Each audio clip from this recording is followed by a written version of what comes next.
Welcome to A Guide to Every Deck in EDH. Today we're looking at Norin the Wary. So Norin the Wary is a single red mana commander. It's a 2/1, and it says when a player casts a spell or a creature attacks, exile Norin the Wary and then return it to the battlefield at the owner's end step. So the thing about this is that, of course, spells are going to be cast frequently, probably at least one every turn, which means that Norin the Wary is going to be constantly blinking out and then returning on the end step. So therefore, you can combine this ability with effects that trigger by creatures either entering or leaving, and in this deck it's going to be primarily entering. So a bunch of those effects. First of all, the probably biggest one is Confusion in the Ranks. Whenever an artifact, creature, or enchantment enters the battlefield, its controller chooses target permanent another player controls that shares a type with it. Exchange control of those permanents. Now, since Norin the Wary is going to be constantly re-entering the battlefield under your control, you can have it re-enter, trigger, trade it with another creature, and then the next time anyone casts a spell or attacks, Norin the Wary blinks out again, it returns under your control, and then you get to exchange it again. Now, of course, things start to get really hectic when Confusion in the Ranks is out on the battlefield because, of course, the things being stolen are not permanently stolen, and they can be stolen back and so on, but Norin the Wary just pairs very well with this ability. Then we also have various effects that trigger when creatures enter the battlefield. These are mostly going to be damage effects, so we have things like Terror of the Peaks. Whenever another creature enters the battlefield under your control, Terror of the Peaks deals damage equal to that creature's power to target, so it's 2 damage every time Norin blinks back in.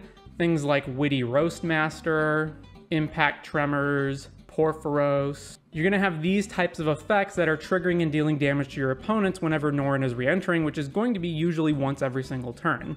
Then, of course, you're going to want to be able to increase that amount of damage because while 2 damage a turn or 1 damage a turn, depending on whatever it is that you're triggering, is somewhat good, you do want to increase that amount of damage. So you're going to have lots of other things that power out more damage, so things like Torbran, which adds an additional 2 damage every single time. Mechanized Warfare, which adds an additional damage for red and artifact sources.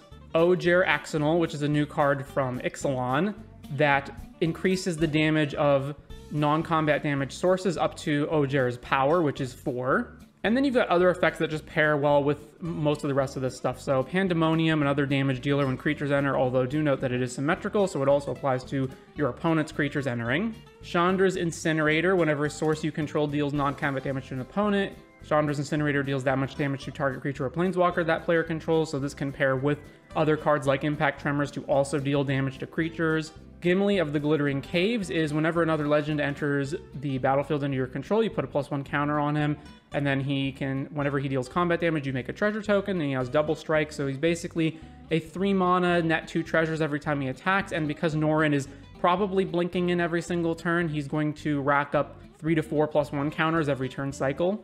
We've got Rose Room Treasurer. This is whenever another creature enters, you create a treasure token if it's the first or second time the ability is resolved.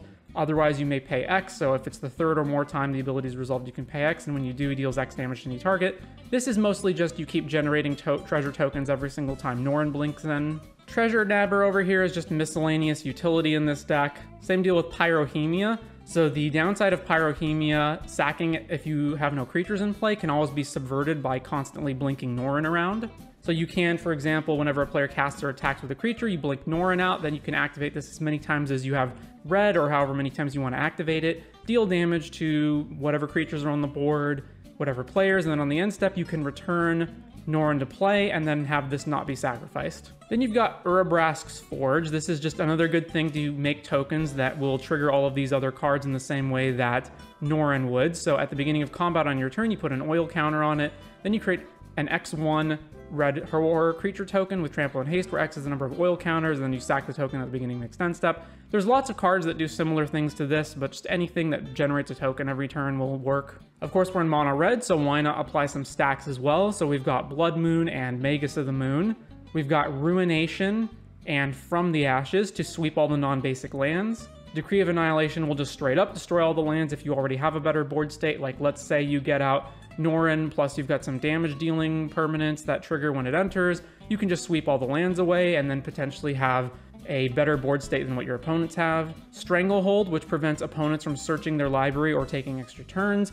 And Widespread Panic, which basically makes it so that whenever a player would search their library, they have to put a card from their hand back on top. Got some removal spells. They either hit anything like Chaos Warp and Wild Magic Surge, or they hit specifically creatures or artifacts like a Braid, Shattering Spree, those kinds of effects. A little bit of sweepers here in Blasphemous Attack and Vandal Blast. Of course, we want a whole bunch of ramp as usual, so we've got the fairly typical Mana Rocks along with Ragavan. Liquimetal Torque over here because it can turn permanents into artifacts that we can then blow up with cards like a Braid.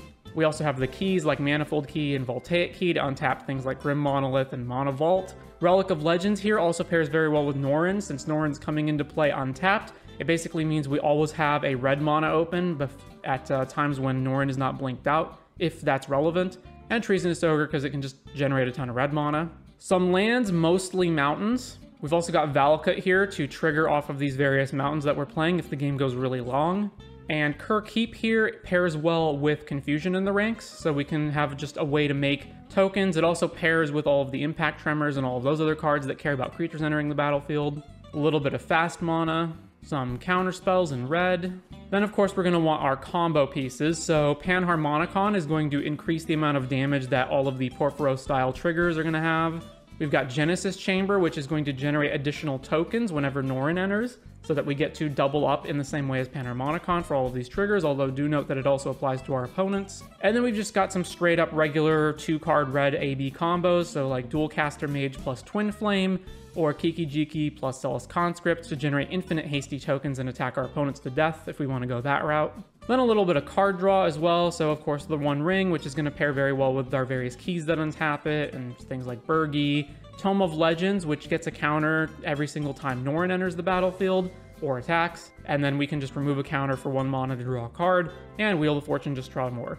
And that is pretty much Norin the Wary, so play it as early as possible usually. It's almost impossible to kill this thing, and then use it to just trigger all of the Impact Tremors and Porphyroses and whatnot, or just go for a straight up regular red win condition like Dualcaster Twin Flame, Kiki Jiki, Zealous Conscripts. But yep, that is Norin the Wary.